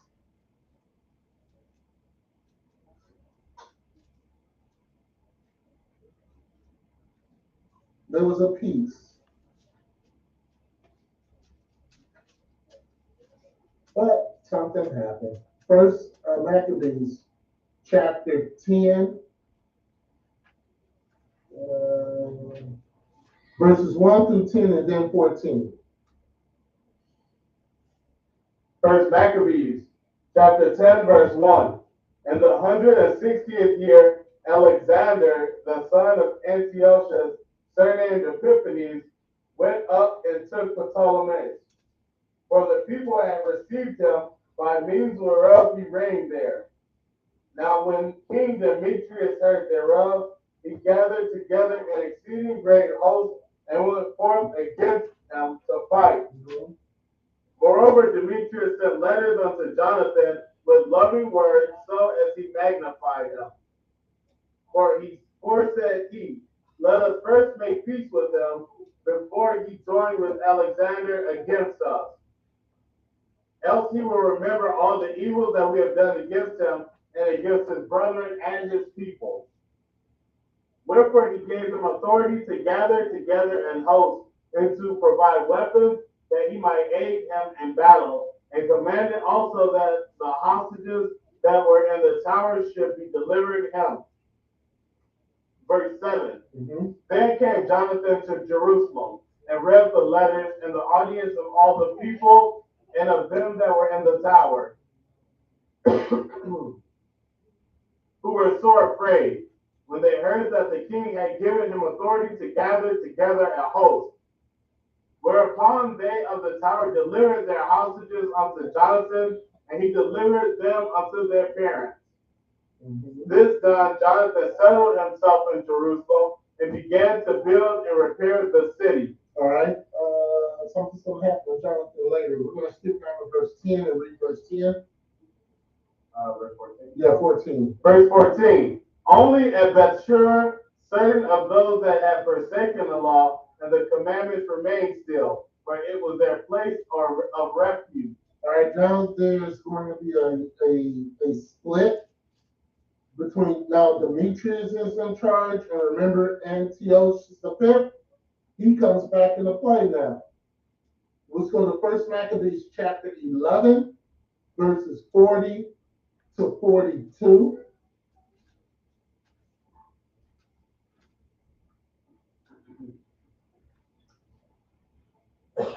You got Demetrius on one side, and you got Antiochus V on the other side. Let's read. First Maccabees chapter 11, verse 40. And lay sore upon him to deliver him this young Antiochus, that he might reign in his father's seed.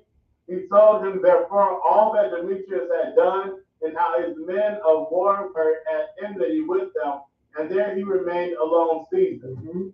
In the meantime, Jonathan sent unto King Demetrius that he would cast those of the tower out of Jerusalem, and those also in the fortresses, for they fought against Israel. So Demetrius sent unto Jonathan, saying, I will not only do this for thee and thy people, but I will greatly honor thee and thy nation as opportunity serve. So Jonathan exploited a situation. You got Antiochus V,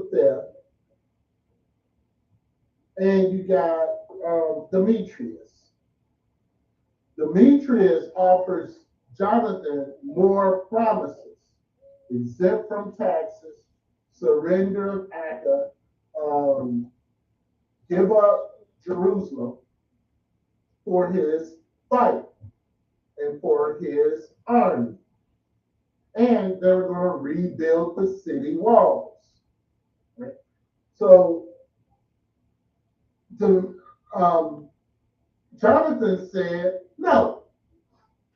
Jonathan decides he's going to fight with Antiochus V. And then there was a battle that was happening, and Demetrius dies in battle.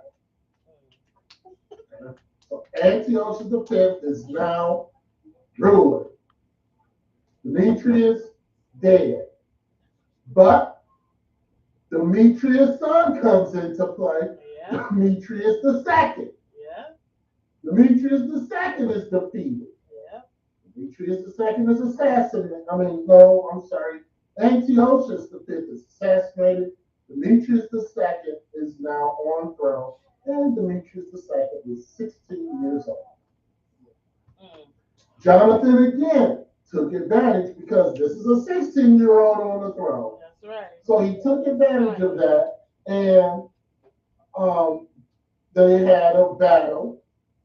Israelites were in control of the battle. Demetrius decided that he's going to withdraw, and he's going to go to the land of the Ptolemies, which is Egypt. Jonathan continues and says, we're going to continue to fight. We're going to continue to fight. And Jonathan does something and sends gifts to Demetrius. It's kind of like sarcasm. Yeah. Demetrius then is weakened, but then he started having trouble in his own army. And then we get Tryphon. Yeah. Tryphon. Let's go to, yes, I don't know how many years it was now. 147 BC, 145 BC, so about 2 years. All right, Tryphon. So let's see about this Antiquity of the Jews, book 13, chapter 6.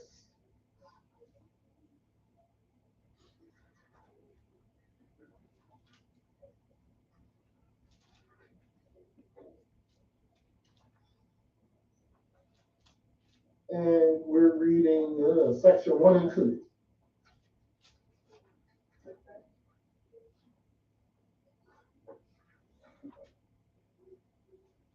Yep, section 1 and 2.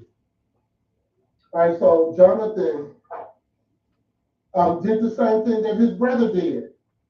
Jonathan sends a diplomat group to Rome to reconcile their allegiance with Rome. Jonathan starts having successful campaigns against Damascus, and then this thing happens. Let's read.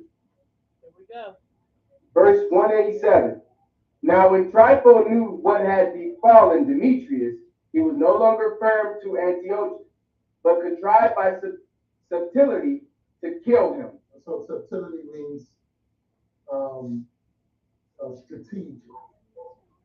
Let's keep going. And then to take possession of his kingdom. But the fear that he was in of Jonathan was an obstacle to this his design. Mm-hmm. For Jonathan was a friend to Antiochus, but for which cause he resolved first to take Jonathan out of the way, and then to set about his designs relating to Antiochus. Right, so this is Antiochus the fifth and Jonathan Maccabees are in league with each other. Demetrius dead. Keep reading. But he, judging it best to take him out by deceit and treachery, came from Antioch to Bethshan, which by the Greeks is called Scythopolis, at which place Jonathan met him with 40,000 chosen men, for he thought that he had came to fight him. But when he perceived that Jonathan was ready to fight, he attempted to gain him by presents and kind treatment, and gave orders to his captains to obey him, and by these means was desirous to give assurance of his goodwill, and to take away all suspicions out of his mind, that so he might make him careless and inconsiderate, and might take him when he was unguarded. Right, so Jonathan did the same thing, sending presents to Demetrius, but that was more of a sarcasm role. Typho said, I'm going to do the same thing, but I'm going to kill him. Keep going.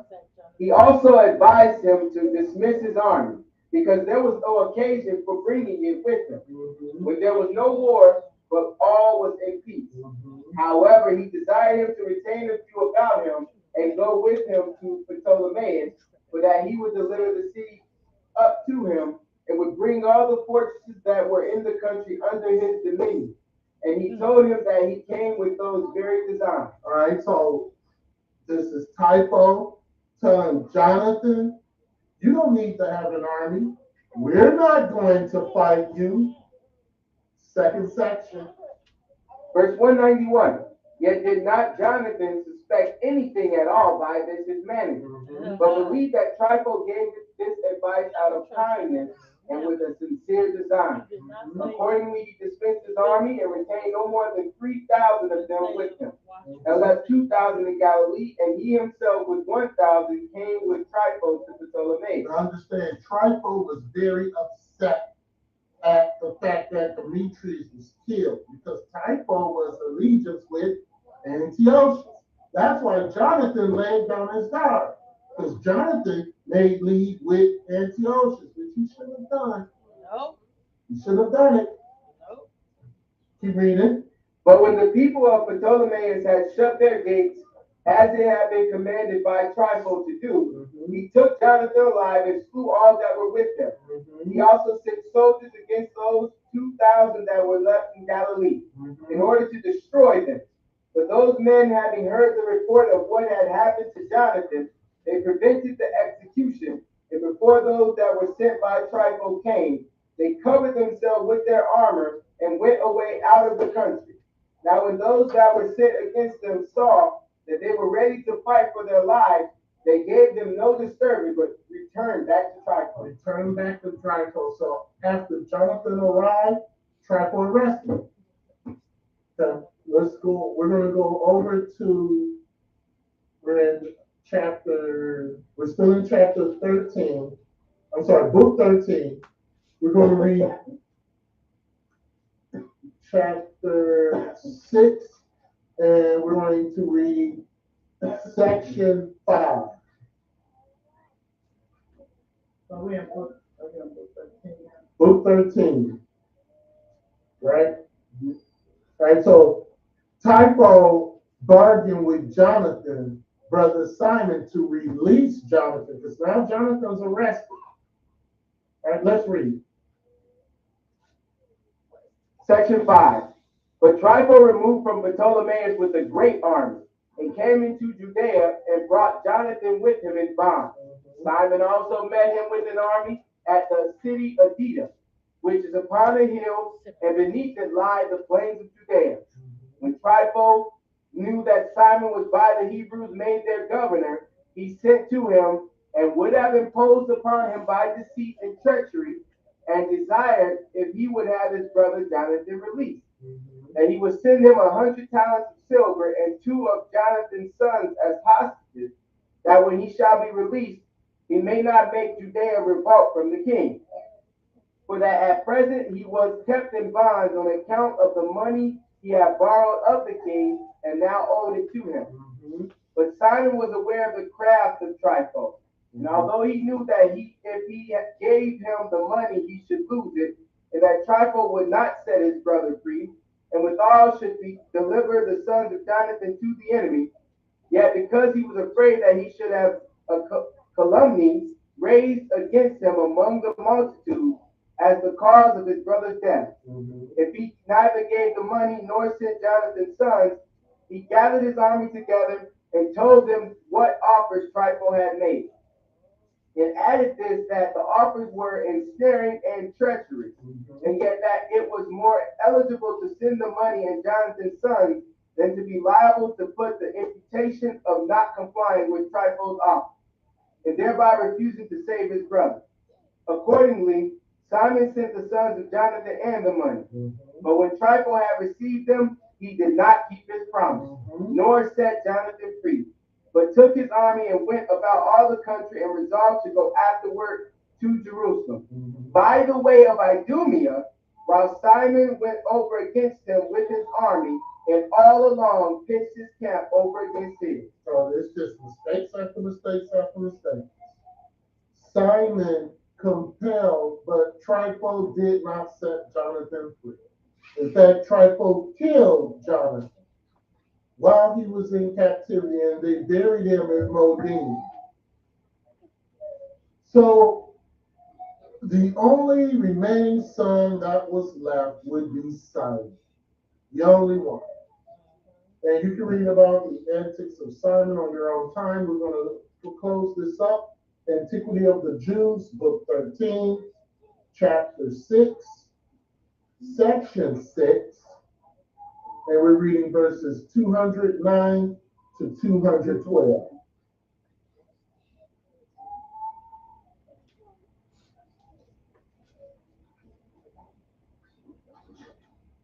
That is book 13, chapter 6, section 6, verses 209 to 212. Okay? All right, let's read that. Verse 209. Whereupon Trypho removed thence, and came into Celesyria, and falling vehemently upon the land of Gilead, he slew Jonathan there. Killed him. That's exactly what was going to happen. Right? Keep going. And when he had given order for his burial, he returned himself to Antioch. However, Simon sent some to the city Vasca to bring away his brother's bones, and buried them in their own city, Moses. And all the people made great lamentation over him. Simon also erected a very large monument for his brother, for his father and his brethren, of white and polished stone, and raised it a great height, and so as to be seen a long way off, and made cloisters about it, and set up pillars which were of one stone apiece. A work it was wonderful to see. Moreover, he built 7 pyramids also for his parents and brethren, one for each of them, which are made very surprising, both for their largeness and beauty. Verse 212. And which have been preserved to this day, and we know that it was Simon who bestowed so much zeal about the burial of Jonathan, and the building of these monuments for his relations. Now Jonathan died when he had been high priest 4 years, and had been also the governor of his nation. These were the circumstances that concerned his death. All right. So that is the end of Jonathan. The only one that's left is Simon. And if you want to read about the life of Simon, you can continue on with Josephus. Simon was the youngest Maccabee. The only Maccabee that was left. I don't remember if he was the youngest or not. Well, what we didn't bring that down? It's a sin. They don't have it. Yeah, it's here, but read it on your own time. I don't have it. My focus was on Judas.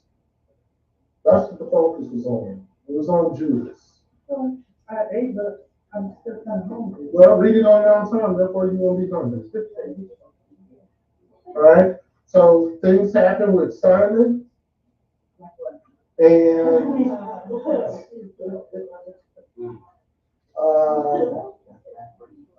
that was it. What we wanted to cover was the Maccabean revolt, and I think we did that successfully. Right. So that is going to conclude our lesson about the Maccabee revolt from there. Right.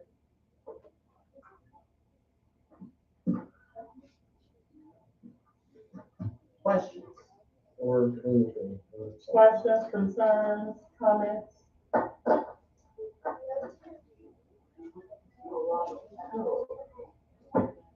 All right, So so dedication come into play? when they got the temple back. Yeah, we talked about that. When they got the temple back, they just, After 3 years being desecrated, they got the temple back. That's where dedication comes in. I mean, so that was something they did every year after that? Right. yeah, piece of dedication. Even the Shire did the piece of dedication.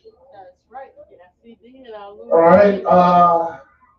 Feast of Purim is February 10th and the 11th.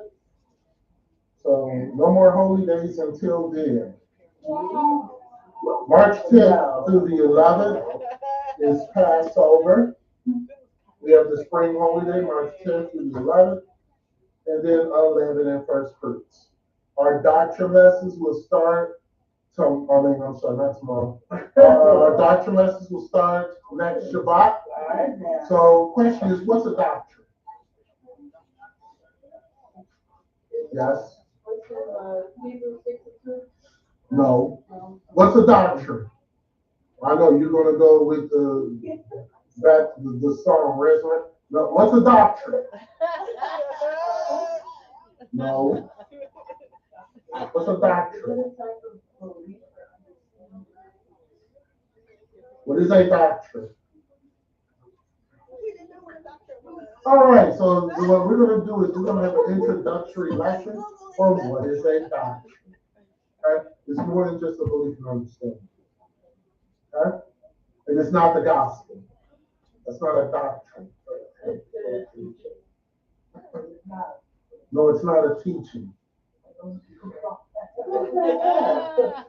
right, so that's going to be our lesson for next week. What is a doctrine? And then after that, we're going to get into the doctrines of the Bible. And we're going to start with the Sabbath day because we're continually breaking the Sabbath. Oh no! Even today, continually breaking the Sabbath. What y'all do? That has to stop. Because I'm not being in covenant with that. A man picked up sticks on the Sabbath and was stoned to death. So unfortunately, it's 2 weeks because if you don't know what a doctrine is, then you're not going to be successful. So we're going to find out what a doctrine is. And in 2 weeks, we're going to find out the Sabbath day. And pray that we stop doing and breaking the Sabbath. We're going to start implementing a class fee.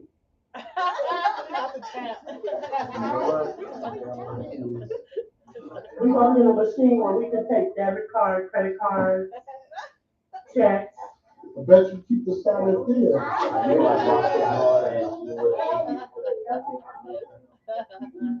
Because freely give, freely receive, freely give. But I feel like because it's free, nobody's taking it serious. But we don't start. You know how you charge black folks? I want my money worth.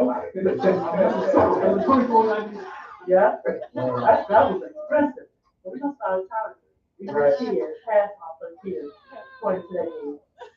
We start charging. Many people take it serious. All right. So with that being said,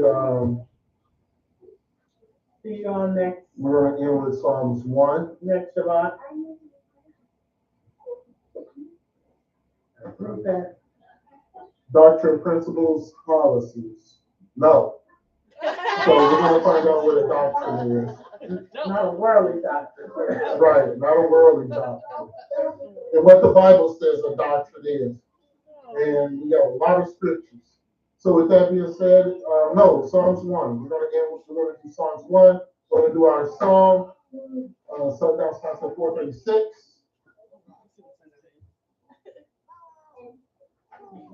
We're going to attempt to enjoy the rest of dedication and the winter holy day. Right. Psalms 1. Blessed is the man that walketh not in the counsel of the ungodly, nor standeth in the way of sinners, nor sitteth in the seat of the scornful. But his delight is in the law of the Lord, and in his law doth he meditate day and night. And he shall be like a tree planted by the rivers of water, that bringeth forth his fruit in his season. His leaf also shall not wither, and whatsoever he doeth shall prosper. The ungodly are not so, but are like the chaff which the wind driveth away. Therefore the ungodly shall not stand in the judgment, nor sinners in the congregation of the righteous. For the Lord knoweth the way of the righteous, but the way of the ungodly shall perish.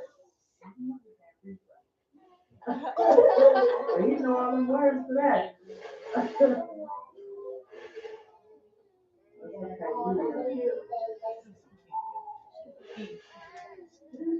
And that, yes, that's the right way. I keep falling in love with him over and over and over and over again.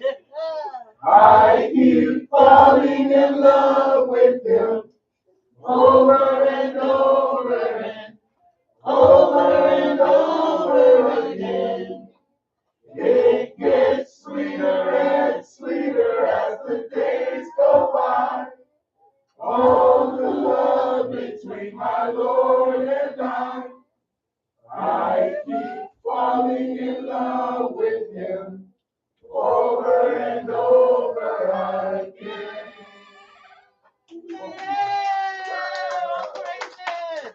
And if you get the lesson from an educational, I shall subscribe to the notification bell. I will let you know when we go. I will see you next week, Friday, 7 p.m. Eastern Standard Time on Yashua.